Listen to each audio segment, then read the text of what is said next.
Pizza. Paci Dapu TV. Kuliah online. Mata kuliah Hukum Media dan Komunikasi Kampus Picip Untak edisi 5. Jangan lupa subscribe ya di tombol merah ini. Terima kasih. Assalamualaikum warahmatullahi wabarakatuh. Selamat pagi teman-teman. Kita ketemu lagi di kuliah online Hukum Media dan Komunikasi. Dan kita akan membahas tentang kode etik jurnalistik untuk hari ini. Tapi seperti biasa, sebelum kuliah saya kembali mengingatkan teman-teman untuk tetap di rumah aja. Jadi kalau tidak ada keperluan mendesak, tetap di rumah aja. Dan kalaupun terpaksa harus keluar rumah, pakai sesuai dengan tata cara yang ada. Pakai masker, jaga jarak, dan beberapa ketentuan lainnya. Kita langsung masuk ke kuliah kode etik jurnalistik. Jadi sumber yang saya ambil itu berasal dari peraturan Dewan Pers nomor 6 /peraturan _DP _5 Romawi _ 2008 tentang pengesahan surat keputusan Dewan Pers nomor 03 _SK _DP _3 Romawi _ 2006 tentang kode etik jurnalistik sebagai peraturan Dewan Pers. Dan ini nanti inti dari atau file asli kode etik jurnalistik ini akan saya unggah juga di Elitek, jadi teman-teman bisa unduh di sana. Dan sebelum kita masuk ke sana, kita akan bahas dulu kenapa kok harus ada kode etik jurnalistik. Nah, ini ada beberapa hal alasan kenapa harus ada kode etik jurnalistik. Jadi, ini adalah fungsi untuk mewujudkan kemerdekaan pers itu sendiri. Jadi, wartawan Indonesia itu sadar ada kepentingan bangsa, ada tanggung jawab sosial, ada juga keberagaman masyarakat dan norma-norma agama di sana. Jadi, untuk mewujudkan kemerdekaan itu, makanya dibentuk kode etik jurnalistik. Itu yang pertama. Yang kedua, ketika akan melaksanakan fungsi, hak, kewajiban, dan peranannya, pers itu harus menghormati hak asasi setiap orang. Makanya itu pers dituntut profesional dan terbuka untuk dikontrol oleh masyarakat. Dan yang ketiga, fungsinya adalah untuk memenuhi hak publik untuk memperoleh informasi yang benar. Maka wartawan itu perlu landasan moral dan etika profesi sebagai pedoman operasional untuk menjaga kepercayaan publik dan menegakkan integritas serta profesionalismenya. Itu beberapa alasan kenapa harus ada kode etik jurnalistik. Dan kode etik jurnalistik itu kalau dilihat itu ada 11 pasal atau 11 poin. Ya, ini sudah saya pecah jadi 2, 1-5, kemudian 6-11, dan kita akan mulai bahas satu persatu. Yang pertama adalah kode etik di pasal yang pertama berbunyi, wartawan Indonesia bersikap independen, menghasilkan berita yang akurat, berimbang, dan tidak beretikat buruk. Independen artinya itu wartawan harus memberitakan peristiwa atau fakta sesuai dengan suara hati nuraninya tanpa campur tangan atau pasangan dan intervensi dari pihak lain, termasuk pemilik perusahaan pers itu sendiri. Terus akurat yang dimaksud di sini adalah artinya beritanya itu dipercaya benar sesuai keadaan objektif ketika peristiwa itu terjadi. Kemudian berimbang itu artinya semua pihak mendapat kesempatan yang setara.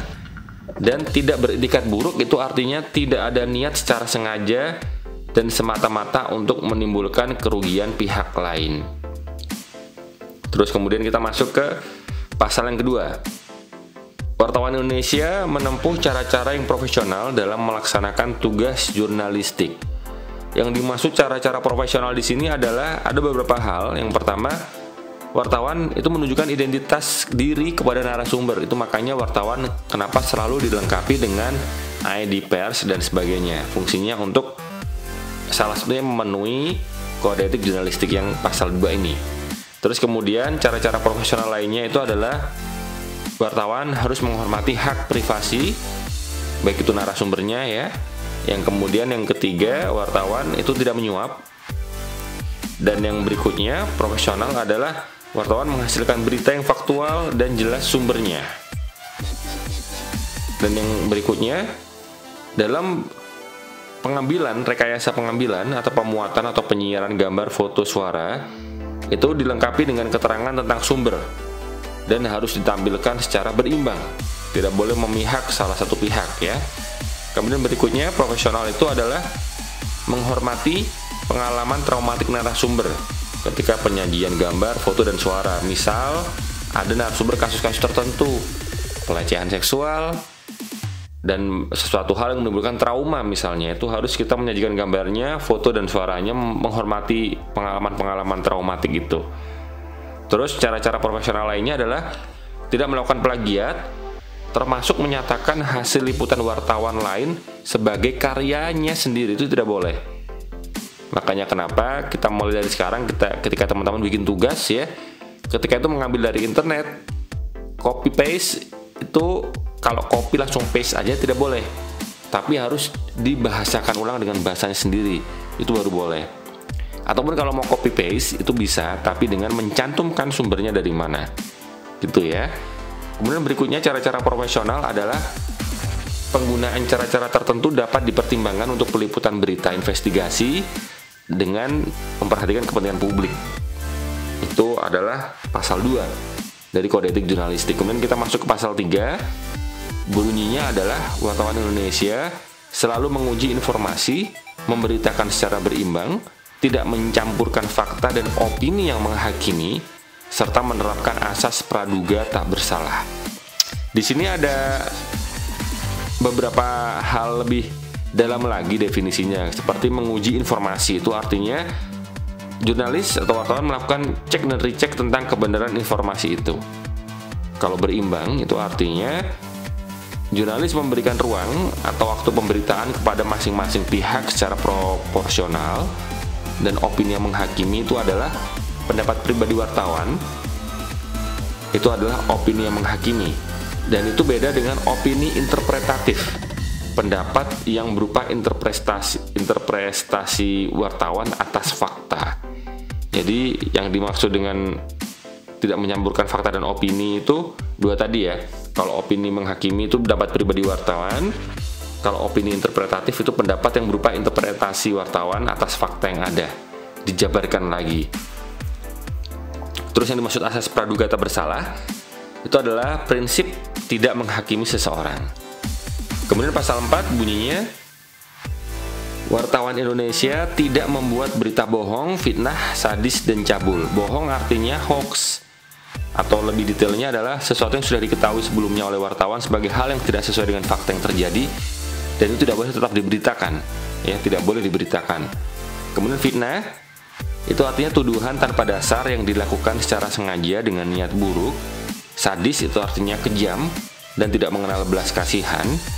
Cabul itu artinya gambar tingkah laku secara erotis yang digambarkan dengan foto, gambar, suara, grafis, atau tulisan yang semata-mata untuk membangkitkan nafsu pembacanya atau penontonnya, itu tidak boleh.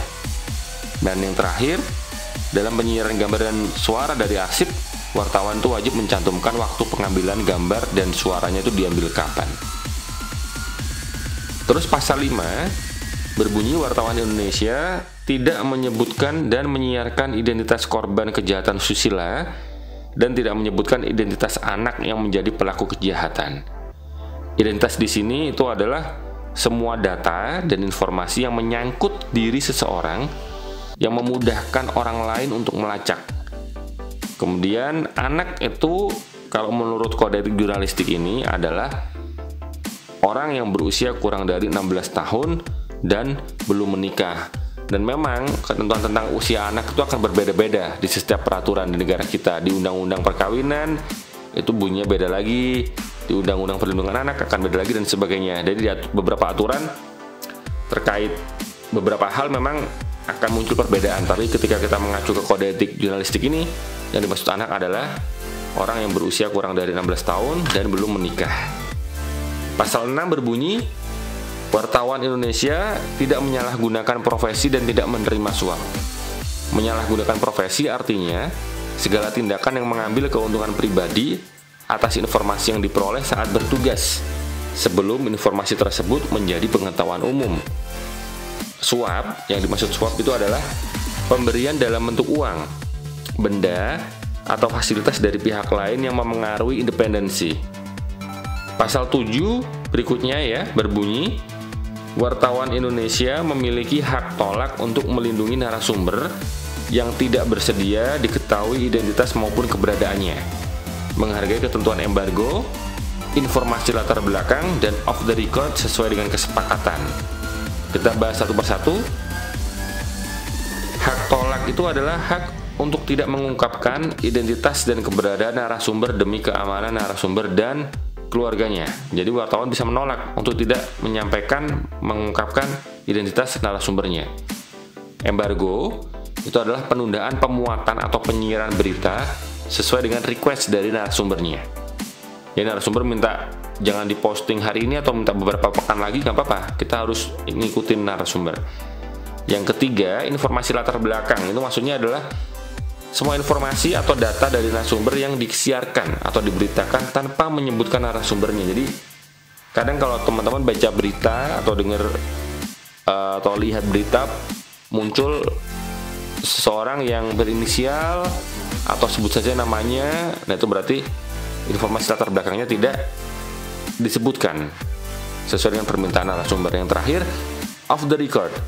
Itu adalah segala informasi atau data dari narasumber yang tidak boleh disiarkan atau diberitakan. Jadi ketika suatu hari nanti teman-teman bekerja di bidang media, kemudian teman-teman mungkin meliput suatu penyampaian dari narasumber dan dia bilang ini off the record ya, saya ngomong tapi off the record, itu artinya informasi itu hanya untuk Anda dan Anda harus